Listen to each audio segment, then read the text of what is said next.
A partir de agora, programa Seara Espírita. Sua sintonia com a paz. Realização: Departamento de Comunicação Social da Aliança Municipal Espírita de Barbacena. No ar, Seara Espírita. Bom dia, ouvintes. Bom dia às pessoas que nos acompanham através dos canais da internet, tanto pelo site da Rádio Correio da Serra, quanto pelos canais do YouTube. Hoje, debutando aqui no programa, começando mais um programa Seara Espírita, e hoje também apresentando o nosso companheiro de Seara, nosso querido Geraldo Leburg, falando sobre evolução. Mas antes de começarmos, vamos fazer uma pequena prece e depois uma mensagem antes de começarmos o nosso programa. Amado Mestre Jesus, bondosos amigos espirituais, que a espiritualidade amiga ampare, ilumine e proteja a todos nós, e que todos os assuntos que aqui forem tratados toquem os corações, tanto dos que estão aqui conosco na rádio, quanto também dos ouvintes e telespectadores dos nossos canais de redes sociais. Que assim seja. E agora eu vou passar a palavra para o nosso querido Geraldo Leburg para dar as considerações iniciais do nosso assunto. Bom dia, Sidney, bom dia, ouvintes da Rádio Correio da Serra. É um prazer muito grande estar aqui, primeira vez que a gente vem ao vivo a esse programa, e esperamos trazer aqui uma contribuição através dos esclarecimentos da doutrina espírita, num bate-papo, numa reflexão que possa nos ajudar a construir melhorias íntimas e também propagar essas melhorias no meio em que vivemos. Com certeza, né? E o Geraldo foi muito feliz no tema escolhido, que ele escolheu o tema evolução, que faz parte de um dos capítulos da obra O Consolador, psicografada por Francisco Cândido Xavier, pelo Espírito Emmanuel. E começando ao assunto, né, Geraldo? Vamos começando. Vamos lá. E qual que seria a diferença entre provação e expiação? Nós temos sempre assim um pouco de dificuldade de conceituar, de definir com limites muito claros. Na realidade, toda expiação, todo processo de resgate, ele é um processo de provação. Ele se transforma numa prova.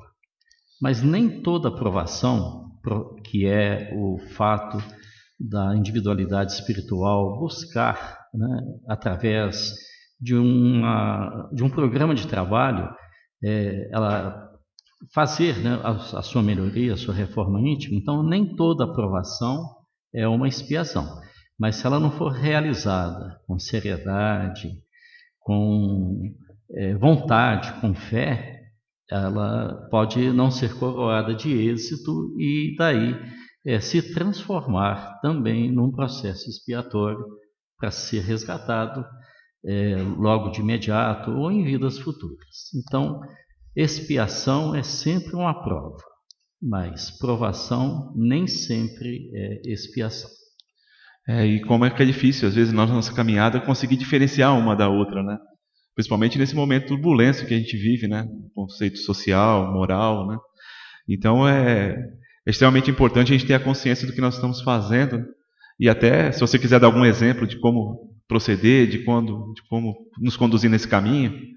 Nos ajuda muito, dentro da doutrina espírita, o entendimento da reencarnação, que, aliás, não é um entendimento exclusivo daqueles que adotaram a doutrina espírita. Ela está aí difundida em muitas religiões. Na nossa religião, que é o cristianismo, né, a doutrina espírita é uma das vertentes do cristianismo, mas nós vemos lá no Antigo Testamento, né, nos preceitos judaicos, vemos no Novo Testamento, no Evangelho de Jesus, muitos exemplos da reencarnação, muitas citações sobre a reencarnação, algumas claramente afirmativas, outras com um sentido até restritivo, mas quando você restringe alguma coisa é porque você sabe que essa coisa existe, e que a restrição ela se dá no sentido da disciplina, no sentido de não permitir que se abuse daquela faculdade, daquele atributo. Então, nós espíritas, com o entendimento da reencarnação, nos facilita muito. E eu creio que a maioria das pessoas, mesmo de outras crenças religiosas, sempre vão se questionar quando submetidas a provações, por que isso está acontecendo comigo? o que eu fiz? E às vezes assim a consciência imediata, a consciência de curto prazo não vai detectar alguma razão para aquele sofrimento, mas ele não vem de graça. Deus não é vingativo. Os preceitos divinos estão apoiados na mais ampla justiça e misericórdia que nós podemos ter conhecimento. Então, se nós hoje passamos por alguma provação, por algum evento desagradável, sofrimento, dor, é porque, com certeza, se não foi agora, no passado recente, que nós possamos lembrar, né? E também nós não lembramos de tudo que acontece conosco na presente encarnação, porque temos a limitação, né, da memória de não apreender tudo. Mas se não tiver nessa vida, estará em vidas passadas, e são compromissos que com certeza será melhor nós encararmos esses compromissos com tranquilidade para levarmos a bom caminho, a bom fim, a conclusão deles, e não criar assim novos impedimentos para o futuro, novos sofrimentos para o futuro. Sim, com certeza, Geraldo. E é interessante tocar nesse assunto porque muitas pessoas são imediatistas, né? Nós só pensamos nesse momento que nós estamos vivendo, né? Nós não pensamos no passado, e mesmo no passado, não só no passado remoto, como no passado também dessa própria existência, né? Porque muitas situações que nós estamos vivenciando hoje foram consequência de 10, 15, 20 anos atrás, ou até um pouco mais, né? E hoje a situação está se mostrando as consequências daquelas atitudes passadas, né? De alguma forma. Há um princípio assim, bastante popular para a gente poder assimilar, que não há colheita sem plantio. Nós estaremos sempre colhendo o que plantamos. Essa colheita ela será necessária como forma até de avaliarmos, de nos aprimorarmos, de detectarmos as nossas falhas, as nossas dificuldades e nos reorientarmos, nos reeducarmos no caminho evolutivo. Então, nada acontece por acaso, todos os fatos da nossa vida têm uma fundamentação e é preciso que a gente, entendendo isso, nós possamos nos apaziguar para que as provações e os processos de sofrimento eles possam ser bem direcionados, bem assimilados, bem aproveitados. A gente possa sempre ter em mente que não está acontecendo conosco algo que seja aberrativo. Está acontecendo como consequência, como efeito de uma causa que em determinado momento nós demos origem a essa causa. Então, consequentemente, teremos que sofrer seus efeitos. Então, se nós plantarmos uma boa semente e cuidarmos bem dessa semente, dessa planta que vai germinar, com toda certeza não vamos ter razão nenhuma de reclamarmos futuramente da colheita que estivermos fazendo. É preciso plantar corretamente para colher também os frutos compensatórios. Porque a lei divina ela até é uma questão interessante, né? Porque muitas pessoas falam, por que comigo, né? Mas sempre tem uma razão de ser, nada acontece por acaso, né? E uma situação que a gente tem que ficar sempre atento é o que nós estamos fazendo na nossa própria vida, né? Para tentar modificar essa situação que nós estamos vivenciando hoje, né? Hoje, além do próprio conhecimento evangélico, né, que é o principal medicamento que nós temos hoje, que é o Evangelho de Jesus, mas também nós temos as ajudas, as ferramentas técnicas, né, através de psicólogos, psiquiatras, terapeutas, que nos auxiliam também na busca de uma maior compreensão da nossa vida e de como modificarmos também o nosso caminho, né, a maneira de estarmos nos relacionando com o próximo e conosco mesmo, aqui nessa existência. Essa lembrança sua é muito importante porque é muito comum no meio espírita sermos procurados por pessoas que, tendo algum conhecimento ou não tendo nenhum conhecimento, a maioria das vezes, né, das propriedades, das características, né, dos fluidos, imaginam que tendo um problema, sofrendo um problema, uma enfermidade, um problema emocional, afetivo, chegarão e conseguirão de imediato, né, alguma solução. Evidentemente que a solidariedade, né, a caridade, o amor, né, que devemos cultivar, né, dedicar ao nosso semelhante, vai ajudar sim, vai criar ali um clima, né, espiritual de favorecimento, mas ninguém pagará a conta do outro. Todos nós temos as nossas contas. Se temos as nossas contas, temos que buscar uma forma de zerar, né, esse conta corrente. Então, as terapias, a medicina nunca deve ser desprezada, nunca deve ser dispensada. E buscar, sim, o conforto espiritual, né, através da prece, através das boas palavras, dos bons pensamentos, dos bons sentimentos mesmo, fazendo ao nosso semelhante aquilo que nós gostaríamos que sempre nos fosse feito, de forma a nos sentirmos tranquilizados nessa parte e buscarmos aí o merecimento, né, da ajuda espiritual, que está sempre presente, nunca falta. Nós é que temos dificuldade para identificá-la. Sempre poderia ser pior se nós não pudéssemos contar com a ajuda espiritual. Ela está sempre presente.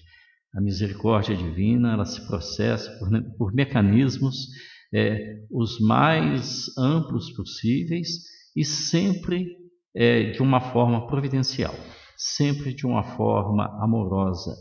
Não existe aí nenhuma, na lei de causa e efeito, que está relacionada aí com provação, com expiação, não existe aí nenhuma inexorabilidade.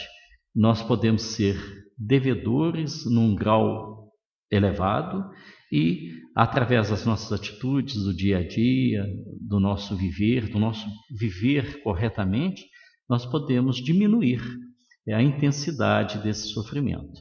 Então, da mesma forma que no campo da justiça humana, alguém que é devedor, que tenha cometido alguma infração, ele pode, né, ser beneficiado por um bom comportamento, por uma boa postura, por um espírito de colaboração, pela legislação nossa aqui da Terra.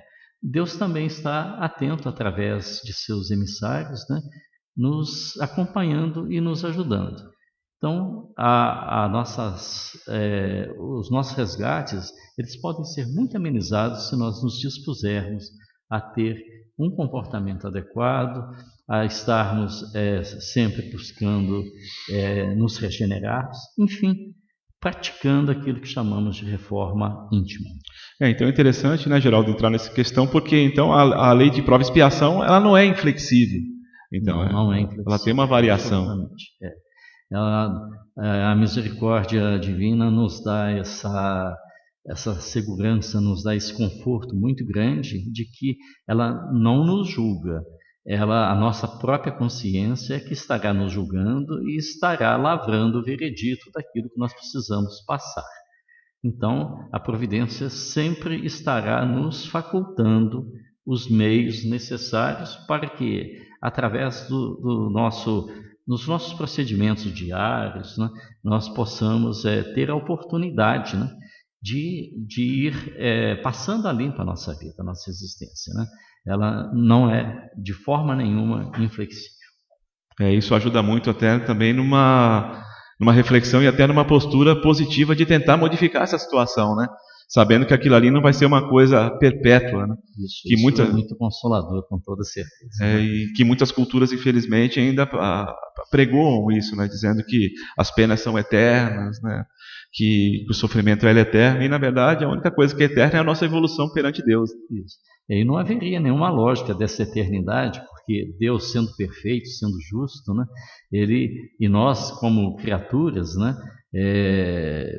Geradas por ele com certeza não ia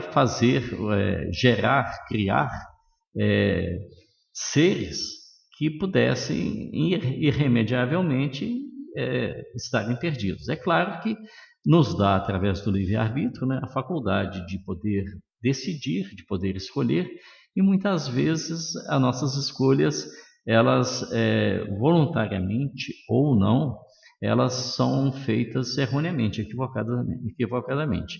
Mas sempre tem um ponto de retorno, tem um ponto de conversão para voltarmos, né, a convergir para o caminho certo. E é interessante que no próprio Evangelho de Jesus tem exemplos, né? Não só no Evangelho, como também no Novo Testamento, Atos dos Apóstolos, de heróis do Evangelho que souberam transformar essas iniquidades com que vivenciavam, né, em verdadeiros testemunhos de modificação e depois de exemplos de como se conduzir, que foi o caso de Maria de Magdala e Saulo de Tarso, depois como Paulo de Tarso, né, que eram pessoas que estavam extremamente equivocadas, fizeram uma série de atos que depois se arrependeram, mas não só não se arrependeram e ficaram se reclamando da própria vida, como também transformaram numa coisa positiva, né? Fizeram uma mudança tão radical em suas próprias vidas que se tornaram exemplos e modos de seguir por centenas e centenas de outras pessoas, né? Ainda hoje, né, nós temos aí, eu especialmente, a figura de Paulo de Tarso, ela me diz muita coisa, né? Daquele que estava ali consciente de estar cumprindo o dever, que era um dever adequado à formação religiosa, à formação dele como doutor da lei, mas que num determinado momento, né, ele foi tocado por uma transformação. Então, nós às vezes somos muito teimosos, né, naquilo que fazemos, em que nos consideramos donos da verdade, nos consideramos sempre infalíveis e assim vamos seguindo, né? E a nossa consciência, de vez em quando assim procedemos, ela está nos buscando reorientar.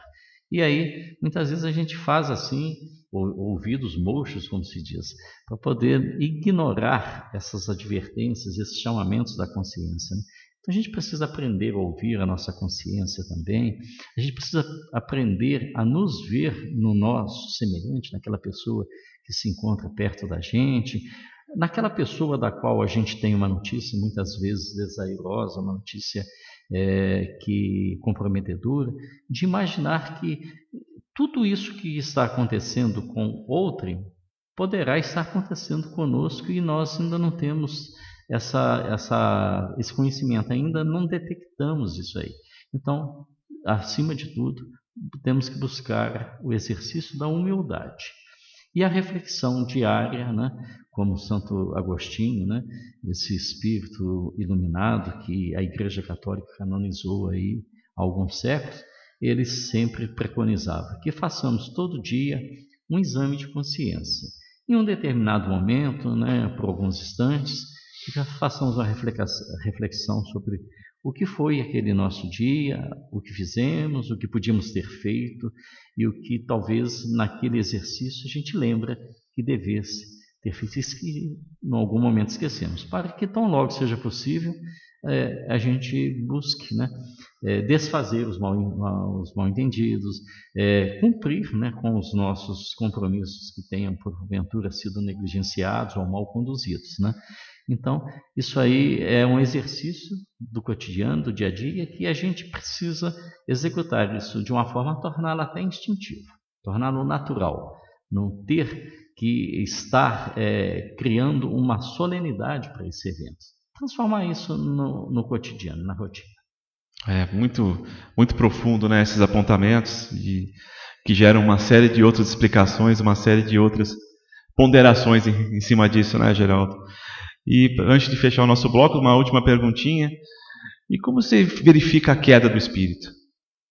Pois depois de toda essa conversa que nós já estamos tendo aqui. É uma questão assim, cada caso é um caso, né? Mas muitas vezes, né, nós, dentro do estudo da doutrina espírita, dos princípios que ela nos traz, vemos essa questão. Olha, se nós estamos aqui, né, repetindo, ou então em uma nova experiência, e se lá no plano espiritual nós temos oportunidade, a maioria de nós tem a oportunidade de participar da nossa programação reencarnatória, e até não poderia ser de outra forma, exceto algumas poucas questões, porque a espiritualidade nos respeita como individualidade que somos, por mais endividados que estejamos. Ela busca, né, conciliar esse programa de reencarnação conosco.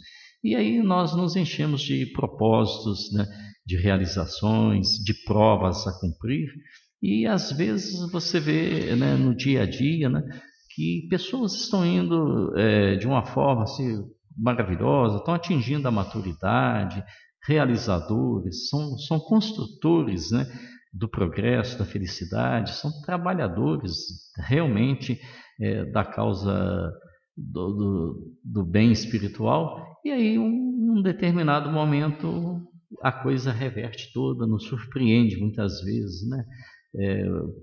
Pelo que se fica sabendo daquele espírito que caiu. Então, é possível, sim, porque para que nós tenhamos o mérito das realizações, nós temos disponível livre-arbítrio. Então, basta que num momento, um descuido, uma invigilância e pronto, podemos estar em queda espiritual. Mas sempre teremos a chance de nos reerguer. Mesmo estando no mundo de provas e expiações, onde nós somos testados todos os dias, muitas vezes a gente acaba caindo, né? Pela situação que nós vivenciamos, ou por uma emoção equivocada, ou por uma situação inesperada que muitas vezes nós não pensamos, não refletimos sobre nossas ações naquele momento, e acabam causando problemas, muitas vezes que são fáceis de resolver, como também outros que são extremamente complicados de serem resolvidos, né? Então, o importante nesse momento talvez seria sempre procurar prece, né? E procurar refletir sobre as atitudes daquele momento para que possa se reverter o mais rápido possível uma situação equivocada que nós tenhamos cometido de alguma forma, né, Geraldo? Já diz um ditado popular que tem certo momento que o melhor conselheiro é o travesseiro, ou seja, em determinada circunstância é melhor dar uma parada, buscar um ponto de isolamento, fazer um recolhimento íntimo, né? Uma prece da forma que a pessoa sabe fazer, né? Essa sintonia aí com pensamentos elevados, porque dali a pouquinho surgirá ali intuitivamente um caminho a ser seguido.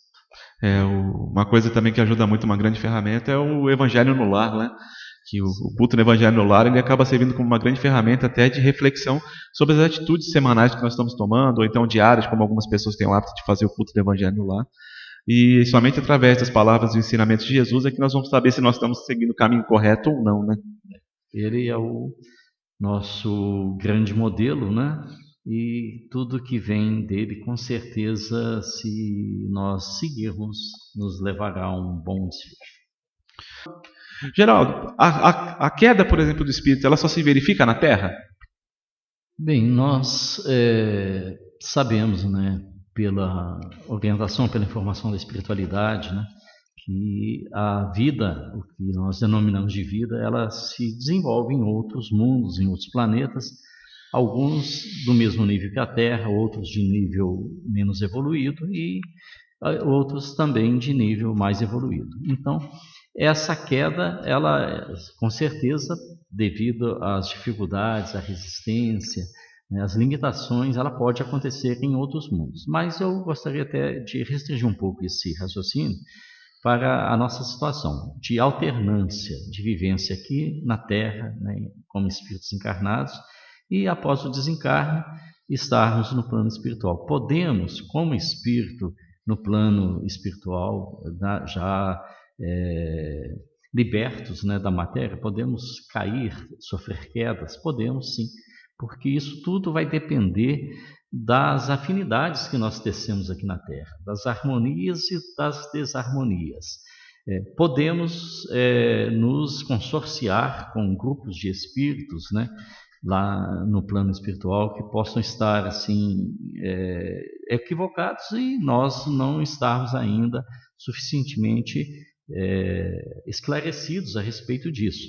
E naturalmente que isso pode levar também com o espírito desencarnado a uma queda, não vou dizer regressão, seria um termo incorreto, a uma queda. Mas sempre, como nós temos quando encarnados, com certeza teremos também desencarnados essa assistência espiritual de mentores, de espíritos mais elevados. Estamos sujeitos a esses tropeços, mas se nós estivermos atentos, vigilantes, poderemos com certeza, sempre que detectarmos alguma dificuldade, corrigirmos a nossa trajetória. É interessante até salientar, né, Geraldo, que você comentou, que na verdade não seria uma queda, seria uma estagnação, né? Seria uma paralisação momentânea, né? Isso. Seria quando nós paramos de evoluir, nós nos imobilizamos, já é um atraso. E esse atraso, ele não só influi para nós, as consequências dele serão sentidas por nós, como por todos os outros espíritos, encarnados ou desencarnados, que conosco convivem. Porque se eu deixo de progredir, eu deixo de evoluir e levar esse progresso a um outro que está aguardando essa ajuda. Então, nós temos que estar sempre procurando em passos mais rápidos ou menos rápidos, mas sempre em passos seguros, né, seguirmos a nossa caminhada evolutiva. Um exemplo assim prático nessa situação seria num colégio, né?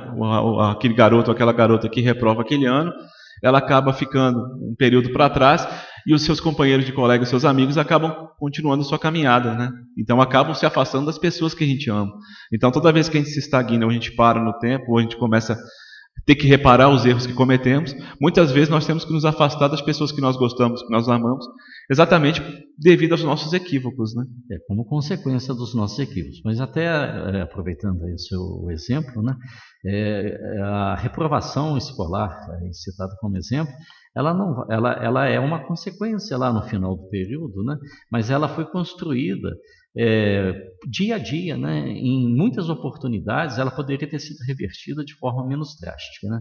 Mas às vezes assim, não houve essa percepção, houve uma acomodação e um conformismo qualquer, e aí chega lá naquele ponto, não, aí agora não tem mais jeito, agora está perdido o ano, está perdido o período, recomeça. E é sempre uma atitude de sofrimento, penosa, de sacrifício, voltar a fazer as coisas que já deveriam estar feitas. E é interessante que até tem uma frase que ela é muito vinculada ao filme da vida de São Francisco Cândido Xavier, né? Falando que a gente não pode voltar atrás e refazer o que a gente fez, mas a gente pode começar desse momento, modificar nossas atitudes para fazer um novo fim, né?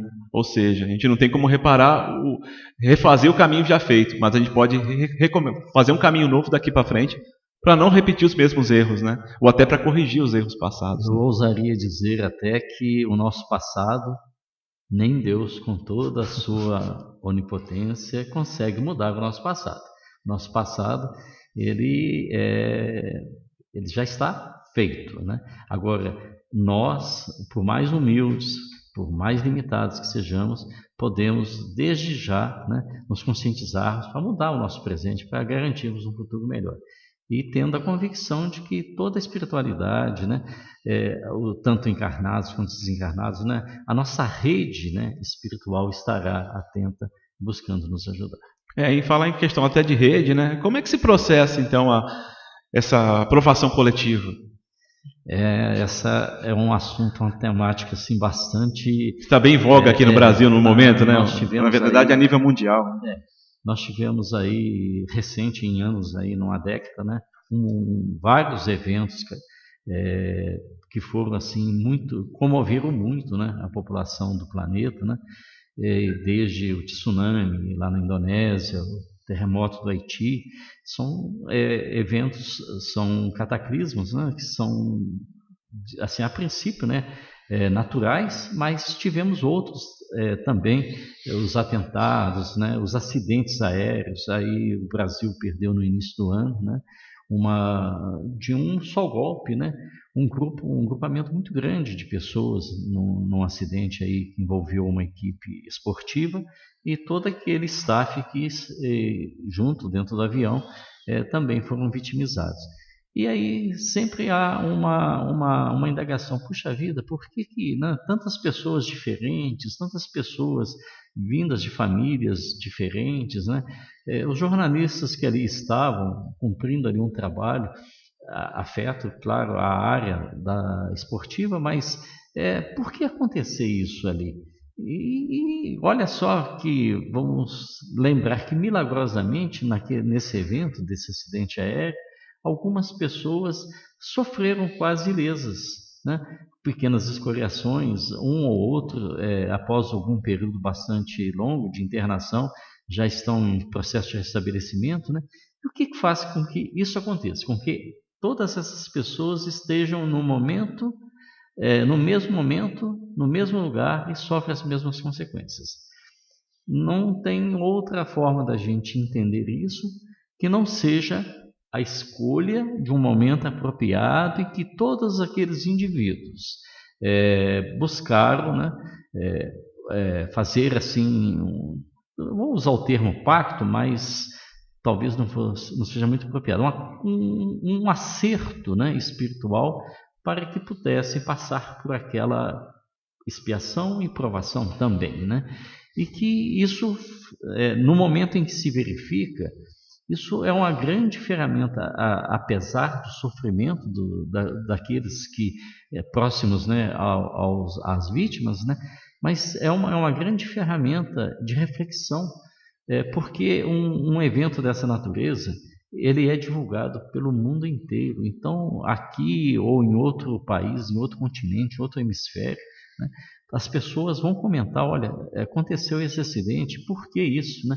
Então, será sempre uma ferramenta de trabalho para que nós possamos trabalhar a nossa espiritualidade e entender que aquele acontecimento, aquela aprovação coletiva, ela é um efeito, ela tem como origem uma causa comum e tem como desfecho ali uma ferramenta, um instrumento, né, um evento único, que envolveu todos eles. Mas não há ali a figura da vítima. Não temos que pensar em vitimizar, né, aqueles que ali sofreram. Eles estão ali, na verdade, cumprindo ali um resgate, mas também com aquele resgate estão ajudando o nosso progresso como espíritos em evolução, para nos esclarecendo, nos orientando que é possível que, se tivermos uma retificação do nosso hoje, não venhamos a sofrer no futuro, né, desastres, né, tragédias desse teor. Porque é interessante falar sobre isso, né, Geraldo? Porque muitas vezes as leis, até humanas, são modificadas em decorrência de tragédias que aconteceram, né? Como aconteceu com aqueles jovens do Rio Grande do Sul, né, daquela boate, e hoje a lei acabou ficando muito mais rigorosa em relação a ambientes sociais, né, para evitar que novas tragédias dessas aconteçam. E assim foi com várias outras áreas, né, não só na aviação, como também automobilística. Então, muitas vezes, esses dramas coletivos, né, que envolvem não só aquele grupo familiar, mas também envolve a sociedade como um todo, acaba fazendo como uma ferramenta de evolução, como você bem falou, para melhorar a sociedade de alguma maneira como nós vivemos, né? Com certeza. A gente depara de vez em quando com um texto dizendo que Deus se utiliza até mesmo das coisas negativas para nos ajudar a discernir sobre o que é certo. E aí, às vezes, quando nós nos deparamos com algo do gênero, a gente fica pensando, poxa, mas então estaria havendo né, relevância no mal para que, como finalidade, gerar o bem?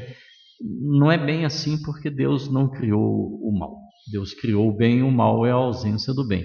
Mas nós temos a oportunidade, a chance de utilizarmos como ferramenta de burilamento do nosso espírito tudo aquilo que está à nossa volta.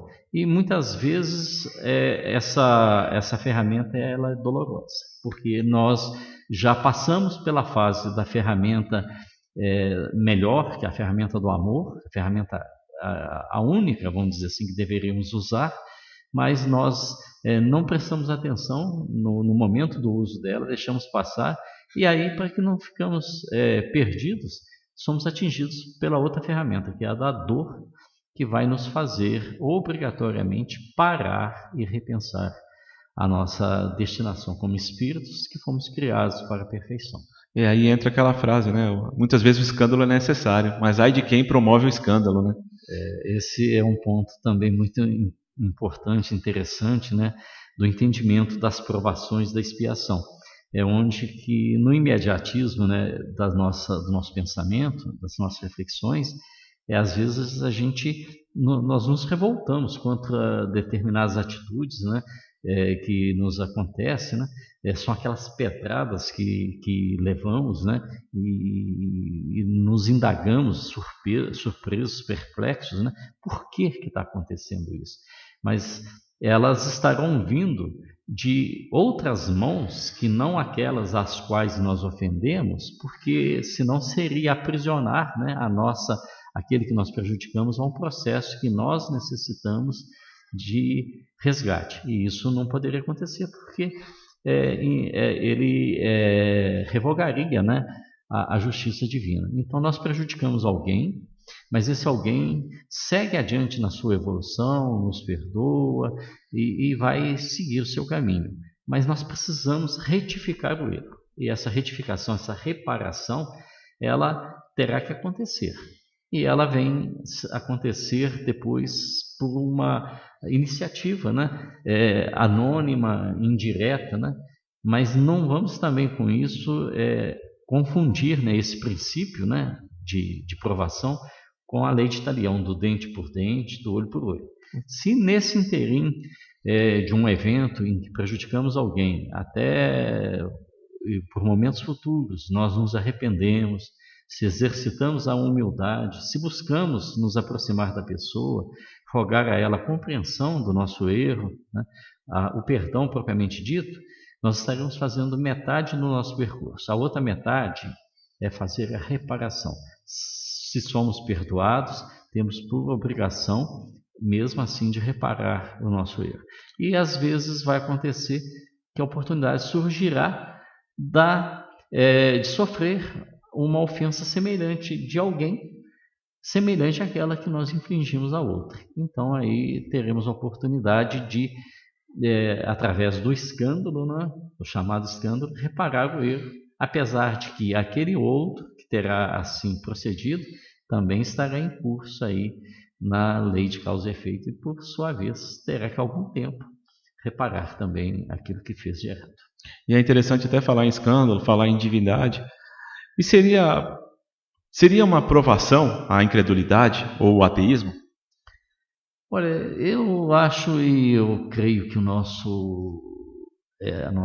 a orientação que emana, né, através dessa obra que nós estamos estudando, o Consolador, né, psicografado pelo Chico Xavier, é muito feliz em colocar, né, e em outras fontes também, e a própria lógica, o próprio raciocínio nos leva a dizer o seguinte: olha, nós podemos repetir erros em encarnações sucessivas ou alternadas, mas nós fomos criados por um ser perfeito que nos criou para a perfeição.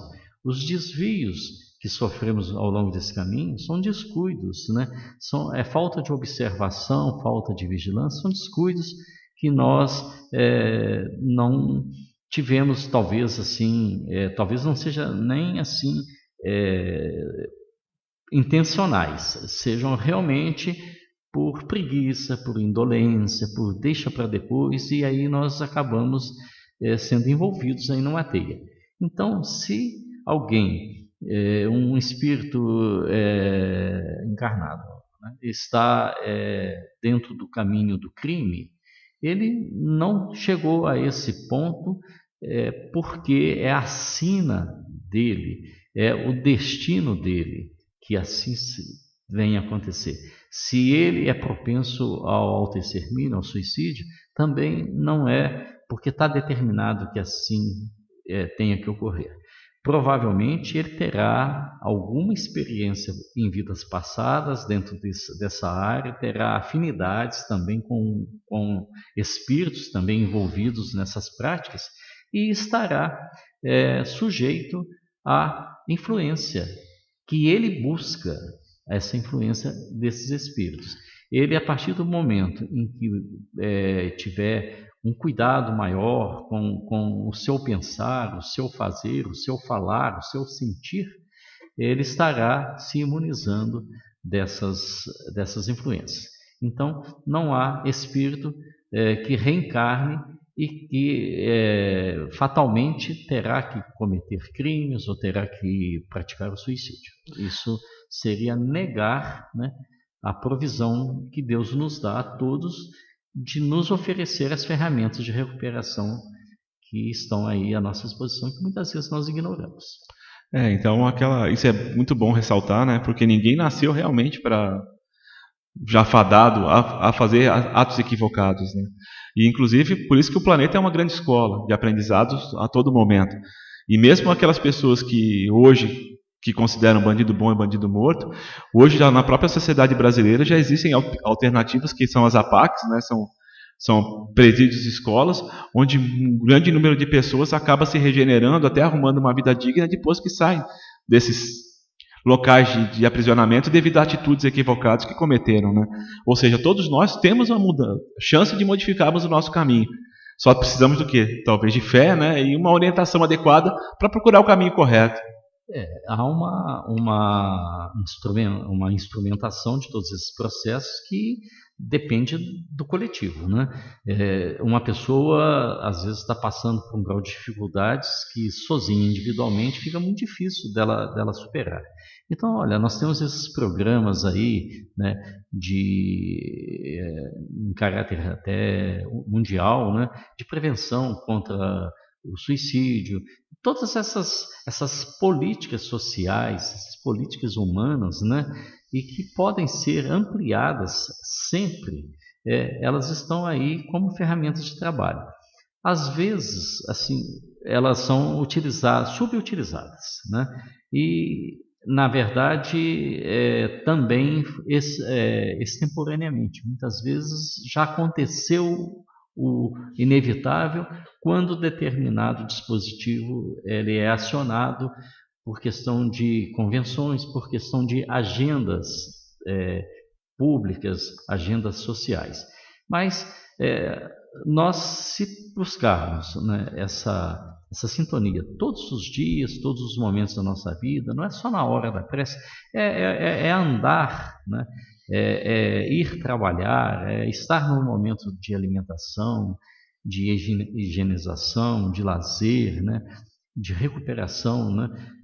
Do descanso, estar sintonizados com os bons pensamentos, a gente tem uma certeza de que vamos estar bem assistidos. Isso, e é interessante também falar sobre isso, né, Geraldo? Porque hoje a depressão é considerada o mal do século. E muitas vezes a decorrência da depressão é o suicídio. E muitas pessoas acreditam que, acabando com a vida, vão acabar com o seu sofrimento. E não é bem isso, né? Se você quiser comentar a respeito um pouquinho para os nossos ouvintes. Eu acho que essa depressão sempre existiu. O termo depressão, ele pode ser um termo utilizado assim com muita frequência, por sinal, mais recentemente, aí, fruto aí das últimas décadas. Mas, né, a exaustão, a fadiga, né, o estado de ansiedade, né, o pânico, todas essas dificuldades, né, sempre existiram. Aí, a partir de um determinado momento, parece que é uma catalisação, uma individualidade, ela começa a observar, né, que ela é portadora de um determinado distúrbio, ela é portadora de uma forma, de sentir diferente uma determinada situação, ela é sensível, em especial, a determinadas coisas. Então, aí começa a haver uma somatória e muitas vezes cria-se aí um rótulo. Olha, eu estou com depressão. Então, se eu estou com depressão, é irremediável. E não é o caso. É preciso buscar os recursos que a medicina, que as terapias disponibilizam, buscar solidariedade, buscar o envolvimento com as pessoas, envolver com grupos de afinidade, né? Procurar fazer. A pessoa que busca essa ajuda, ela pode não obter toda a ajuda que ela precisa, mas ela sempre obterá algum tipo de ajuda que venha a amenizar esse quadro. Então, não justifica em nada o desânimo, né?